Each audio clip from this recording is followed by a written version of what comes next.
കേരള സർവകലാശാലയിലെ ഭരണപരമായ കാര്യങ്ങളിൽ പുതിയൊരു അധ്യായം കുറിച്ചുകൊണ്ട് ഇടത് അനുകൂലികളായ സിൻഡിക്കേറ്റ് അംഗങ്ങളുടെ ശക്തമായ പ്രതിഷേധത്തിനൊടുവിൽ രജിസ്ട്രാർ ഇൻചാർജ് സ്ഥാനത്തു നിന്ന് മിനി കാപ്പനെ മാറ്റി.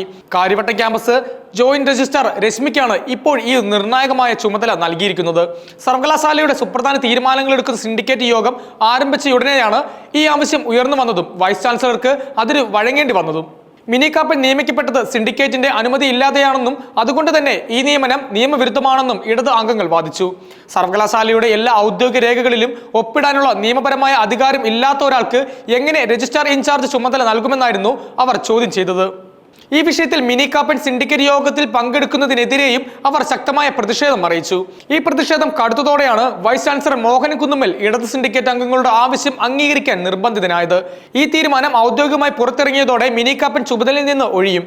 നിലവിൽ ഈ മാറ്റം സംബന്ധിച്ച് ഔദ്യോഗിക അറിയിപ്പ് സർവകലാശാല പുറത്തുവിട്ടിട്ടില്ലെന്നും രേഖാമൂലമുള്ള തീരുമാനം ഉടൻ ഉണ്ടാകുമെന്നുമാണ് പ്രതീക്ഷ. ഈ സംഭവ വികാസങ്ങൾ കേവലം ഒരു താൽക്കാലിക മാറ്റം മാത്രമല്ല, മറിച്ച് കഴിഞ്ഞ കുറെ മാസങ്ങളായി കേരള സർവകലാശാലയുടെ ഭരണത്തിൽ നടക്കുന്ന പ്രതിസന്ധിയുടെ തുടർച്ചകൂടിയാണ്. ഇതിന് പിന്നിലെ യഥാർത്ഥ കാരണം മുൻ രജിസ്ട്രാർ ഡോക്ടർ അനിൽകുമാറിനെ സസ്പെൻഡ് ചെയ്തതുമായി ബന്ധപ്പെട്ട വിവാദങ്ങളാണ്. അടിയന്തരാവസ്ഥയുടെ 50 ആണ്ടുകൾ എന്ന പേരിൽ സർവകലാശാല സെനറ്റ് ഹാളിൽ പത്മനാഭ സേവാ ഭാരതി എന്ന സംഘടന സംഘടിപ്പിച്ച പരിപാടിയുമായി ബന്ധപ്പെട്ടാണ് പ്രശ്നങ്ങളുടെ തുടക്കം. കാവി കൊടിയേന്തി വനിതയുടെ ചിത്രം പരിപാടിയിൽ പ്രദർശിപ്പിച്ചതിനെ തുടർന്ന് വിവാദങ്ങൾ ഉണ്ടായിരുന്നു. അന്ന് രജിസ്ട്രാർ ആയിരുന്ന ഡോക്ടർ അനിൽകുമാർ ഈ പരിപാടിക്ക് അനുമതി നിഷേധിച്ചിരുന്നു. എന്നാൽ ഇത് മറികടന്ന് അന്നത്തെ ഗവർണർ ആരിഫ് മുഹമ്മദ് ഖാൻ ചടങ്ങിൽ പങ്കെടുത്തു. ഈ വിഷയത്തിൽ രജിസ്ട്രാർ എന്തുകൊണ്ട് അനുമതി നിഷേധിച്ചുവെന്ന് വ്യക്തമാക്കാൻ ആവശ്യപ്പെട്ട് ഗവർണർ വൈസ് ചാൻസലറോട് റിപ്പോർട്ട് തേടി. ഈ റിപ്പോർട്ട് പരിഗണിച്ചുകൊണ്ട് വൈസ് ചാൻസലർ ഡോക്ടർ അനിൽകുമാറിനെ സസ്പെൻഡ് ചെയ്യുകയായിരുന്നു. അനിൽകുമാറിന് പകരം അസിസ്റ്റന്റ് രജിസ്ട്രാർ ആയിരുന്ന മിനി കാപ്പന് vice chancellor registrar in charge ചുമതല നൽകി. എന്നാൽ ഈ നിയമനം ചോദ്യം ചെയ്ത് ഡോക്ടർ അനിൽകുമാർ ഹൈക്കോടതിയെ സമീപിച്ചു.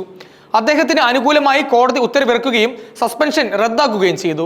എന്നിരുന്നാലും വൈസ് ചാൻസലർ ഈ കോടതി ഉത്തരവിന്മേൽ തുടർ നടപടികൾ സ്വീകരിക്കാൻ തയ്യാറായില്ല. ഡോക്ടർ അനിൽകുമാർ ഇപ്പോഴും സസ്പെൻഷനിൽ തുടരുകയാണ്. അദ്ദേഹത്തിന് ചുമതലയേൽക്കാൻ ഇതുവരെ അനുമതി ലഭിച്ചിട്ടില്ല. ഈ നിയമപരമായ പ്രതിസന്ധിയാണ് മിനി കാപ്പന്റെ നിയമനത്തിനെതിരായ പ്രതിഷേധത്തിന്റെ പ്രധാന കാരണം. സിൻഡിക്കേറ്റ് അംഗങ്ങളുടെ വാദം ശരിവെച്ചുകൊണ്ട് മിനി കാപ്പൻ സ്വമേധയാ ഈ പദവിയിൽ നിന്ന് ഒഴിവാക്കണമെന്ന് ആവശ്യപ്പെട്ട് വൈസ് ചാൻസലർക്ക് കത്ത് നൽകിയിരുന്നു. സർവകലാശാലയിലെ ഭരണപരമായ കാര്യങ്ങളിൽ തുടർച്ചയായി ഉണ്ടാകുന്ന വിവാദങ്ങൾ കാരണം പദവി ഏറ്റെടുക്കാൻ താല്പര്യമില്ലെന്ന് അവർ അറിയിച്ചു. ഈ കത്ത് നൽകിയതിനു ശേഷവും അവർക്ക് ചുമതലയിൽ തുടരേണ്ടി വന്നു. ഒടുവിൽ സിൻഡിക്കേറ്റിലെ ഇടത് അംഗങ്ങളുടെ സമ്മർദ്ദത്തിന് വഴങ്ങി വൈസ് ചാൻസലർക്ക് മിനി കാപ്പനെ മാറ്റാനുള്ള തീരുമാനമെടുക്കേണ്ടി വന്നു.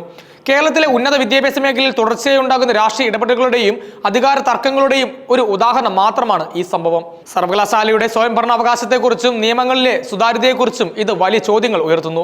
ഒരു വശത്ത് ഗവർണറും സർക്കാരും തമ്മിലുള്ള തർക്കങ്ങൾ, മറുവശത്ത് സർവകലാശാല ഭരണസമിതിയായ സിൻഡിക്കേറ്റും വൈസ് ചാൻസലറും തമ്മിലുള്ള അഭിപ്രായ വ്യത്യാസങ്ങൾ. ഈ തർക്കങ്ങൾ സർവകലാശാലയുടെ ദൈനംദിന പ്രവർത്തനങ്ങളെയും അക്കാദമിക മികവിനെയും ദോഷകരമായി ബാധിച്ചേക്കാമെന്ന ആശങ്കയും ഉണ്ട്. ഉന്നത വിദ്യാഭ്യാസ മേഖലയിലെ വിദഗ്ധർ ഈ വിഷയത്തിൽ ആശങ്ക രേഖപ്പെടുത്തിയിട്ടുണ്ട്.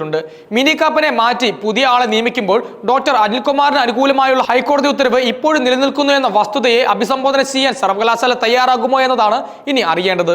പുതിയ രജിസ്ട്രാർക്ക് നിയമപരമായ പൂർണ്ണ അധികാരം ലഭിക്കുമോ എന്നും കണ്ടറിയണം.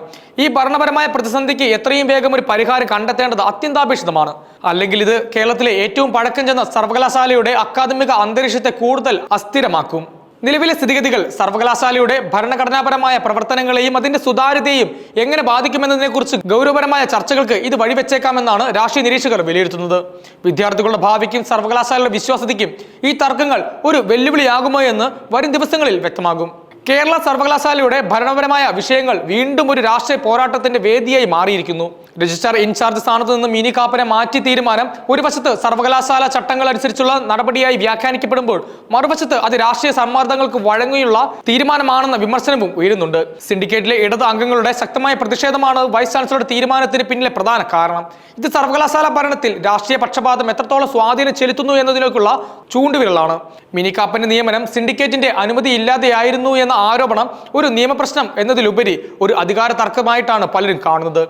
സർവകലാശാല ഭരണത്തിൽ സിൻഡിക്കേറ്റിന്റെ അധികാരങ്ങൾ എന്ത്, വൈസ് ചാൻസലറുടെ അധികാരങ്ങൾ എന്ത് എന്നതിനെ കുറിച്ചുള്ള വ്യക്തമായ രേഖകൾ ഉണ്ടായിട്ടും ഇത്തരം തർക്കങ്ങൾ ആവർത്തിച്ചുകൊണ്ടിരിക്കുന്നത് ഭരണപരമായ സ്ഥിരതയില്ലായ്മയെ സൂചിപ്പിക്കുന്നു. ഈ വിവാദങ്ങൾക്ക് തുടക്കം കുറിച്ചത് മുൻ രജിസ്ട്രാർ ഡോക്ടർ അനിൽകുമാറിന്റെ സസ്പെൻഷനുമായി ബന്ധപ്പെട്ട വിഷയങ്ങളാണ്. അടിയന്തരാവസ്ഥയുമായി ബന്ധപ്പെട്ട ഒരു പരിപാടിക്ക് അനുമതി നൽകാത്തതിനെ തുടർന്നായിരുന്നു അദ്ദേഹത്തിന്റെ സസ്പെൻഷൻ. ഈ വിഷയം ഹൈക്കോടതിയിൽ എത്തുകയും കോടതി അനിൽകുമാറിന് അനുകൂലമായ വിധി പുറപ്പെടുവിക്കുകയും ചെയ്തു. എന്നിട്ടും വൈസ് ചാൻസലർ അദ്ദേഹത്തെ തിരിച്ചെടുക്കാൻ തയ്യാറായില്ല. ഈ സാഹചര്യത്തിലാണ് mini Kappan registrar in charge ചുമതലയിൽ തുടരുന്നത്. ഹൈക്കോടതി വിധിക്ക് പുല്ലുവില കൽപ്പിച്ച ഒരു ഉദ്യോഗസ്ഥൻ താൽക്കാലിക ചുമതലയിൽ തുടരുന്നത് ഭരണപരമായ അഴിമതിയാണെന്ന് പ്രതിപക്ഷ സംഘടനകളും സിൻഡിക്കേറ്റിലെ അംഗങ്ങളും ആരോപിക്കുന്നു. ഈ വിഷയത്തിൽ കോടതിയുടെ അന്തിമ വിധി വന്നിട്ടും അതിന്മേൽ തുടർ നടപടികൾ എടുക്കാത്തത് എന്തിനാണെന്ന ചോദ്യം ഇപ്പോഴും നിലനിൽക്കുന്നു. മിനിക്കാപ്പനെ മാറ്റിയ തീരുമാനം ഇടതംഗങ്ങളുടെ വിജയമെന്നതിലുപരി കോടതി വിധികളെ അവഗണിച്ചുകൊണ്ടുള്ള ഒരു തീരുമാനത്തിന്റെ പരിണിത ഫലമായിട്ടാണ് പലരും കാണുന്നത്. പുതുതായി ചുമതലയേറ്റ ജോയിന്റ് രജിസ്ട്രാർ രശ്മി എത്രത്തോളം സ്വാതന്ത്ര്യത്തോടെ പ്രവർത്തിക്കാൻ കഴിയുമെന്നതും ചോദ്യചിഹ്നമാണ്. കേരള സർവകലാശാലയുടെ ഭാവിക്കും അതിന്റെ അക്കാദമിക മികവിനും രാഷ്ട്രീയ താൽപര്യങ്ങൾക്ക് അതീതമായി പ്രവർത്തിക്കാൻ ഭരണപരമായ നേതൃത്വത്തിന് കഴിയേണ്ടത് അത്യാവശ്യമാണ്. വിദ്യാർത്ഥികളുടെയും ഗവേഷകരുടെയും താല്പര്യങ്ങൾ സംരക്ഷിക്കുന്ന തീരുമാനങ്ങൾ എടുക്കുന്നതിന് പകരം രാഷ്ട്രീയപരമായ അധികാര പോരാട്ടങ്ങൾക്ക് സർവകലാശാല വേദികൾ ഉപയോഗിക്കപ്പെടുന്നത് ദൂരവ്യാപകമായ പ്രത്യാഘാതങ്ങൾ സൃഷ്ടിക്കും. ഈ വിഷയത്തിൽ സർക്കാരിന്റെയും ഗവർണറുടെയും നിലപാടുകൾ എന്തായിരിക്കുമെന്നും സമൂഹം ഉറ്റുനോക്കുന്നുണ്ട്. ഈ വിഷയത്തിൽ എത്രയും വേഗം ഒരു പരിഹാരം കണ്ടില്ലെങ്കിൽ ഇത് കേരളത്തിലെ ഉന്നത വിദ്യാഭ്യാസ മേഖലയിൽ കൂടുതൽ രാഷ്ട്രീയവൽക്കരണത്തിന് കാരണമാകും.